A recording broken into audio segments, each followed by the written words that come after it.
Dr. Suzanna Storms. She's a DVM and soon to be a PhD from the University of Illinois College of Veterinary Medicine. Her research has centered around influenza A virus detection and description in weaned pigs in particular.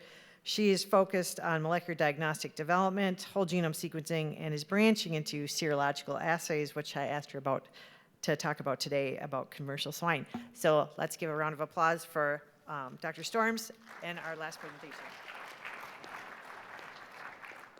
I think I'll probably just use this one.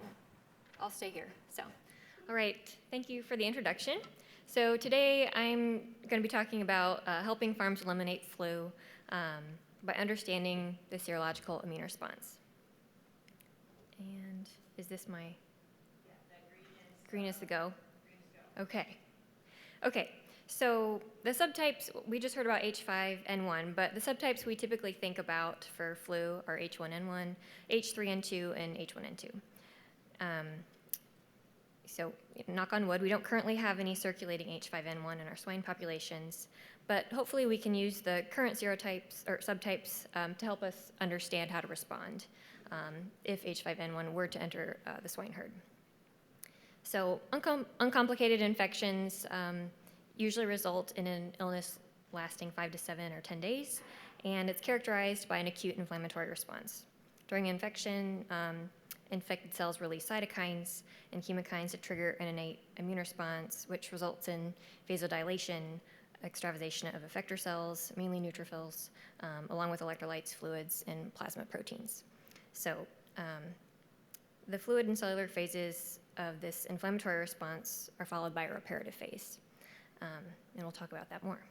So the image here on the right, we can see the dark red areas of consolidation. And these are areas where the airways are full of exudate from the acute immune response. And the lobules fed by those airways have become blocked or filled with fluid and prevents air exchange. Oops, wrong button. Okay. So the last phase of the acute inflammation is reparative. The neutrophils are moving out and the macrophages are moving in, and their job is to remove debris accumulated during this acute phase, and then along with removing the debris, they're promoting healing, and they're also professional antigen-presenting cells, and they bring antigen to the draining lymph nodes, which then initiates the adaptive immune response.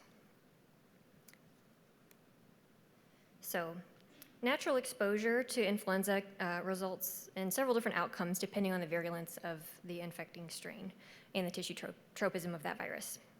So the red curve shows the results of a highly virulent strain, one that was maybe aerosolized and inhaled deeper into the airways. The virus had a tropism maybe for some cells that were a little bit deeper in the lung, and this pig didn't have any pre-existing immune response. So he had a more severe illness that had an onset earlier after infection or after exposure. So the infection is rapid, severe, and additionally, this infection that it doesn't promote, it does a poor job stimulating the anamnestic response. The low virulence infection, so the blue curve, is maybe an infection that the pigs picked up off of a surface or some other fomite. They didn't inhale it maybe as deeply into the lungs. Perhaps this virus has a tropism more for the nasal turbinates, upper airway epithelium, and oropharynx, so further away from the gas exchange areas.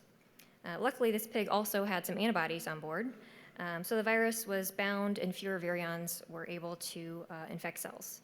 So because of the combination of these factors, the disease state was lower, the severity of the disease was lower, and the immune system had more time and had a reasonable anamnestic response. So the second figure shows how if an infection rapidly infects and causes severe illness and cytokine release, even if the animal has been primed, the illness takes hold faster than the anamnestic response can be realized. So it's important to keep titers high during vulnerable times. So here you can see the dotted line is the normal anamnestic response. Okay. I'm going to skip this slide for the sake of time and because Dr. Ruda did a great job talking about H5. Okay. So I'm going to give you a quick highlight reel on killed vaccines.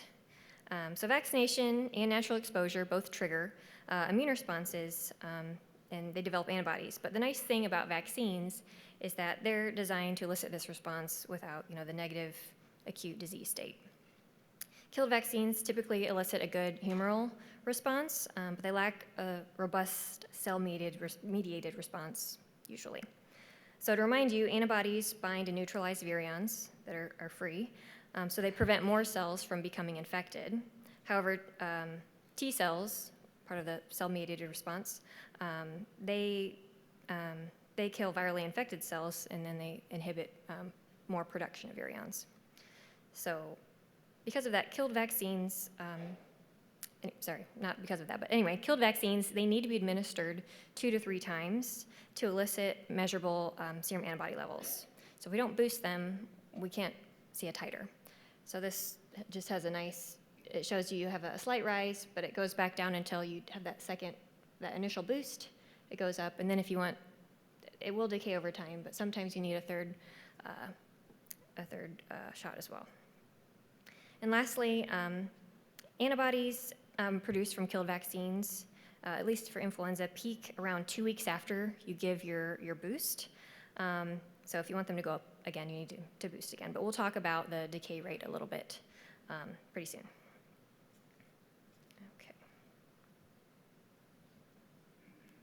Okay, so the goals of vaccination is to limit the severity of disease, which is a reasonable goal. Sterilizing immunity, which is the complete blocking of infection for a lifetime. It would be great, but it's not possible with our current knowledge, especially for an RNA virus. Most influenza infections begin in the nasal passages, oropharynx, larynx, trachea, and those result in infections that hopefully won't cause severe airway disease. However, if enough virus is present, it can infect lower airways, cause disease like we see in this picture. This is a 5-day post-infection. And the arrow got moved a little bit. But we would like to limit the pneumonia we see here, and the best method we have right now is vaccination.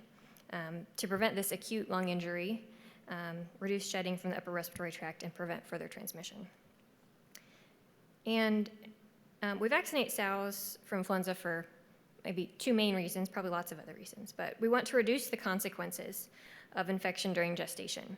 Flu has negative impacts on reproductive performance. I just saw some recent data that showed when sows were infected mid-gestation, they had lighter weight pigs, along with the other well-documented negative effects. And 2, we want to deliver maternally derived antibodies to piglets via colostrum in order to provide immunity for their first few weeks of life.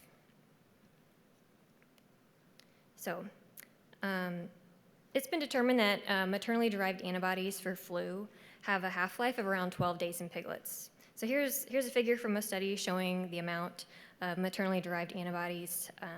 It's different from litter to litter, but they all decay at the same rate. So you can see that some litters have higher levels of antibodies from the get-go. Some are kind of, lower quality colostrum, but this bolded line is the average decay of about half-life of 12 days. However, we have plenty of interesting stories about the efficaciousness of maternally derived antibodies, some showing that MDAs may extend the duration of outbreaks in weaned pigs or worsen clinical signs. And you're probably aware, or you've heard of, the terms maternal antibody interference. MDA interference is thought to be caused by one of several mechanisms. The first is that antigen is bound and neutralized by the maternally derived antibodies before the neonate has a chance to see the antigen for themselves. Another possibility is that MDAs diminish the magnitude of the neonatal humoral response, which results in a less than ideal amount of immunoglobulin synthesis. So we'll talk a little bit more about that later. However, there's also plenty of studies showing how MDAs are helpful, and they lower viral shedding, they reduce pneumonia, et cetera. So this is why they're used, and we know about all the negative effects of if we have a failure of passive transfer. So, the 2021 USDA NOM survey showed that 51.4% 51.4% of sow sites surveyed vaccinate for flu. This was a little bit lower than I expected, but maybe I live in the ivory tower of the university, or maybe there was a sampling bias. They also showed that 21% of sites surveyed vaccinate in the nursery. This wasn't as surprising, although they did say that 40% of the sites reported having flu as a problem in their nurseries. Okay, so now I'm going to talk about, we're going to transition more into some research on flu transmission and how this serological response in weaned pigs plays out. First, I'm going to show you some experimental data or studies that looked at maternal antibodies, the rate of decay, and the maternal antibody effects on vaccination in young piglets. This is published by others. And then we're going to look at 2 studies in commercial settings that monitored flu shedding in piglets and paired it to maternal antibodies and some of the piglet antibodies. Okay, so here's an experimental study where we see piglets born from sows that were vaccinated 6 weeks pre-farrow and boosted 2 weeks pre-farrow. All the piglets have nice high protective antibody titers, as seen by the bolded black line. That is, well, this is equivalent to a HI titer of 40, and they have that for about 8 weeks. Here's the 8-week cutoff. During the study, these groups of piglets were also, I'm just going to advance here. During the study, the groups of piglets had also been vaccinated and boosted. And the pigs that were vaccinated at 1 and 4 weeks, vaccinated and then boosted at 4 weeks, did not respond to the vaccine, but that's probably because they had such high levels of maternal antibody on board at the time. The piglets that were vaccinated or boosted at the 8-week time point when the maternally derived antibody started to go below that protective titer of about 40, did respond a little bit. You can see their antibody levels did go up for a little bit, but they didn't peak very high. It wasn't very striking, and then they fell below that protective level pretty quickly.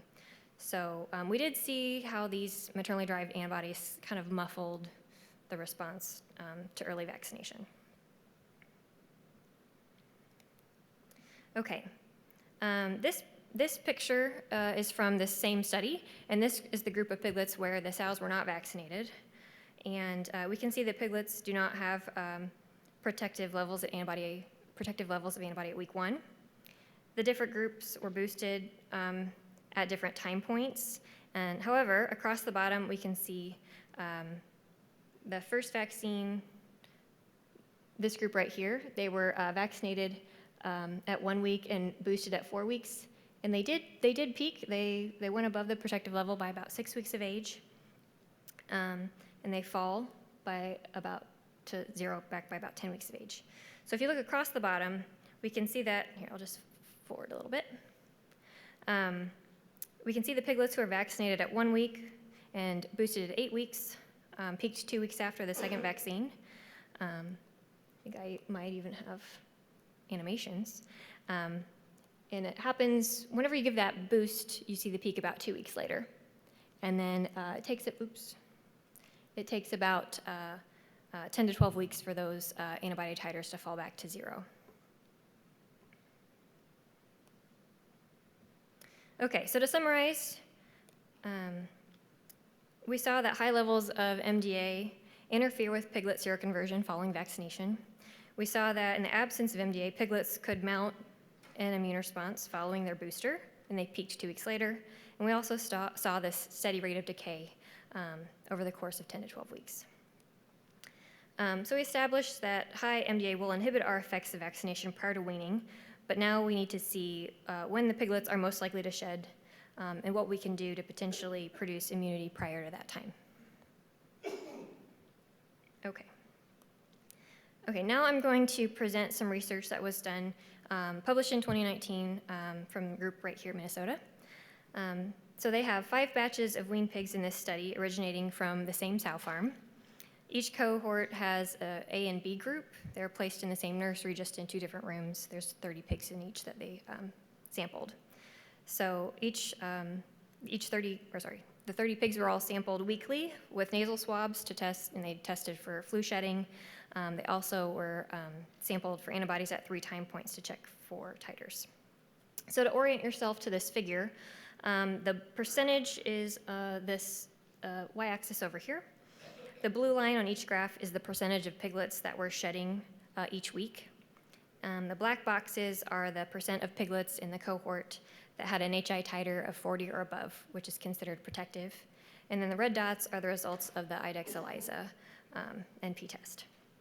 So we can see that in this first cohort, 100% of the piglets were shedding at weaning, and they dropped pretty quickly.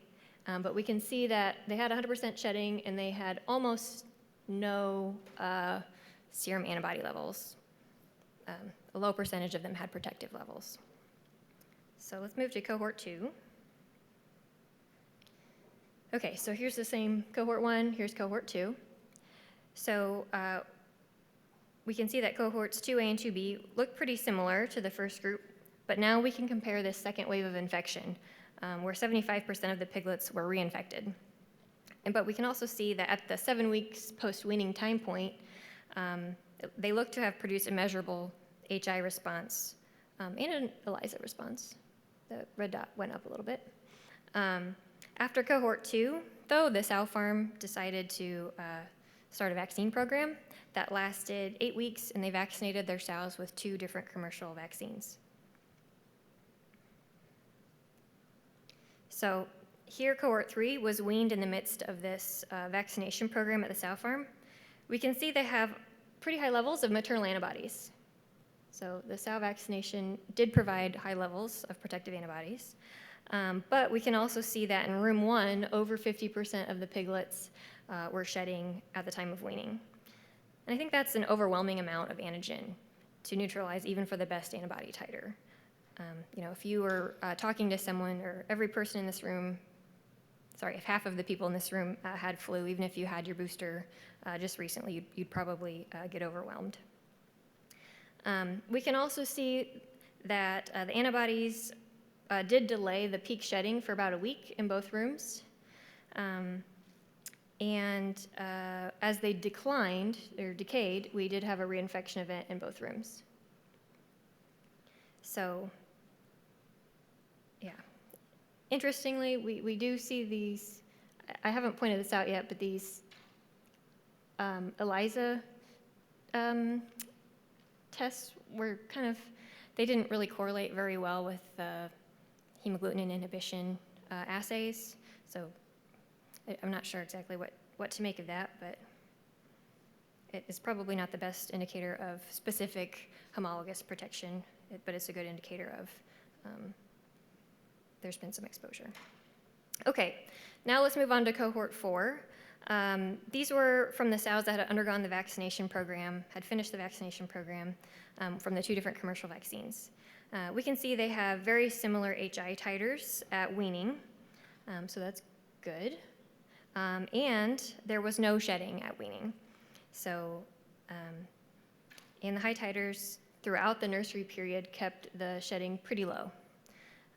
Interestingly, again, the ELISA titers, they correlate a little bit more here, but I'm not going to talk much about that anymore. Okay, the final cohort was cohort 5, and interestingly, what we can see here already is that just 1 month later, the HI titers are only about 2/3 of what they were the previous month. Unfortunately, shedding looks like at the sow farm is kind of under control, so a low percentage of the piglets were shedding at weaning. So here's the overview. So if we look back as a whole, one of my questions is, why didn't these pigs seroconvert when they were all shedding at week 1? So, however, we did see seroconversion of piglets when they shed later in the nursery period.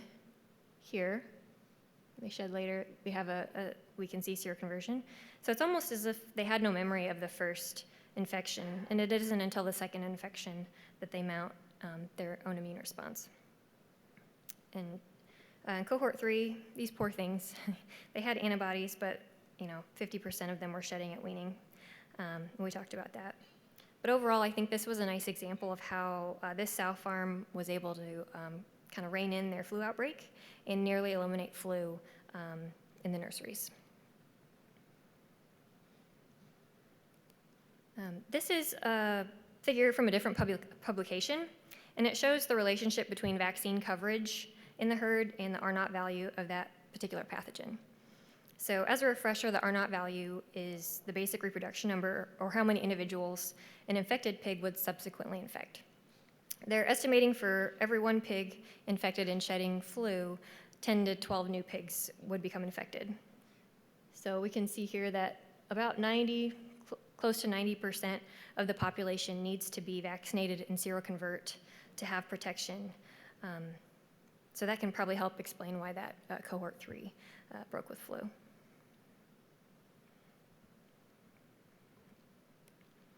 Okay, now I'm going to tell you about a study that we recently completed, and then it's field studies 2, 3, and 4. They're a little bit smaller. I'm going to lump them all into one because the results were very, very similar. So this study was set up very similarly to the previous one I just talked about. We followed piglets from 3 sow farms from 3 different systems in Illinois. These farms were vaccinating their sows with commercial or autogenous vaccines, and all the farms were flu positive. We took nasal swabs weekly. We pulled blood at 3 different time points, just like the previous study. So hopefully we're still oriented in the same way. So I ended up with 153 pigs with complete data for the 7 weeks for all 3 farms. And I had 2 groups that I looked at. The first group was, we sampled starting at weaning. And then the second group, we started, they were still in the farrowing crates a week before weaning, so 2 weeks of age. I also did whole genome sequencing of about 50 of these samples to ensure, viral mutation wasn't going on in the farms and accounting for some of the results we'll see. But the whole genome sequencing showed that we had almost no antigenic drift during this study, about 99.6% homologous. Okay, so I'm just going to skip right to the results. We see that 10% of the piglets were shedding at 2 weeks of age prior to weaning, right here, the blue line. However, 80% were shedding at weaning. And overall, 97%, overall 97% of the pigs shed at least one time during the study, most of them in this 3 to 4 weeks of age. Only 8% of the piglets had protective antibodies, antibody titers at the time of weaning, and they also showed no low piglet antibody response to their first infection. So it looks a lot like cohort 1 from the previous study, except that these pigs all came from vaccinated sows. So next, I decided to look back and see when these sow farms were vaccinating. So we found that the farms were either vaccinating during lactation or about 5 weeks of gestation. And we don't have the specific duration of immunity, but from the data we do have, I would say that it was probably too far away from farrowing, since at 2 weeks of age, less than 20% or less than 25% had protective levels of immunity, and at weaning only 8% did. In contrast, we can look back at the experimental studies I showed you, where vaccinating or boosting shortly before farrowing provided really high amounts of antibody and colostrum. So we can look at this results in a couple of ways, but first, I think we need to look into vaccinating and boosting closer to farrowing to ensure adequate amounts of antibodies and colostrum to get the piglets through this nursery phase and control shedding on the sow farm. And we need to determine the best time to vaccinate piglets. We saw that natural exposure at 3 weeks of age doesn't elicit an immune response. So we would expect that high transmission and no seroconversion would happen. Natural exposure at 3 weeks of age, in the absence of maternal antibodies in this commercial setting, didn't elicit an immune response. So I think we would continue to see high transmission and no seroconversion if we were starting to try out some vaccination of these piglets. This is speculation, but I think we need to have shedding under control at the sow farm, and we need to assess the titers of maternal antibodies passed to piglets. It's well documented that pregnant females have altered immune function throughout the different mammalian species. But I was really having a hard time finding studies to show how long these H1 and H3 antibodies will remain high in sows to produce high MDAs in piglets. So we need to verify that the vaccine schedules on our farms are serving their intended purposes and we can do that by assessing titers following our vaccination or our boosting. And we should do that with a test that's as specific as possible. So we saw how the HI assays were much better correlated with protection and reduced shedding as compared to the more of the non-specific tests. So I think I'm almost done. Okay, in summary though, I think if we do ensure high serum antibodies in sows and piglets at parturition, we can achieve low influenza shedding in the post-weaning period. Our most reliable way to do that will be vaccinating. Most reliable way to achieve those high titers and uniform titers in piglets during this vulnerable weaning period is through colostrum. We know that late gestation boosting can increase these antibody levels. We saw that the high homologous antibody titers correlated with lower flu shedding, and we know that flu has a really high R0, and nearly 90% of the animals need to have homologous antibodies to provide protection. And last, we shouldn't just assume that our vaccine strategies are working. We should probably check titers to ensure that what we're administering is providing protection when we need it most. So here are some of my references.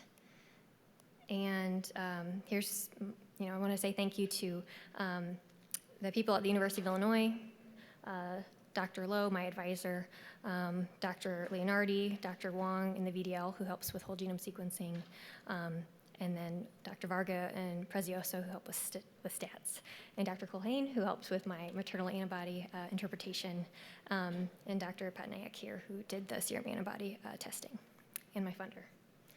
Thanks. Thanks so much to Dr. Storms. Any questions for Dr. Storms? There's one from Dr. Diaz.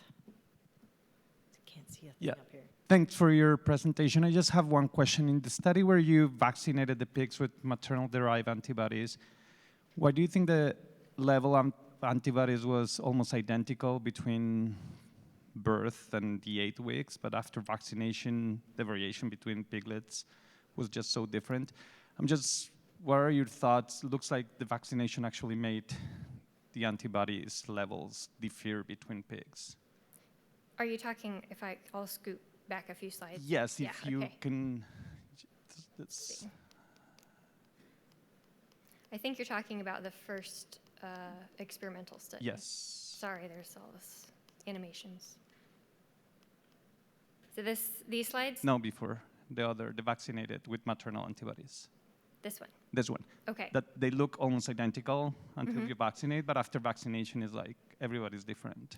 Do you have any thoughts about that? So in this study, this was a study in Poland, they vaccinated and boosted at different times. So they tried vaccinating at 4 weeks, boosting at 8 weeks, vaccinating 1 week, boost at 4 weeks, vaccinate 1 week, boost 8 weeks. So it was a different period between the initial vaccine and the boost.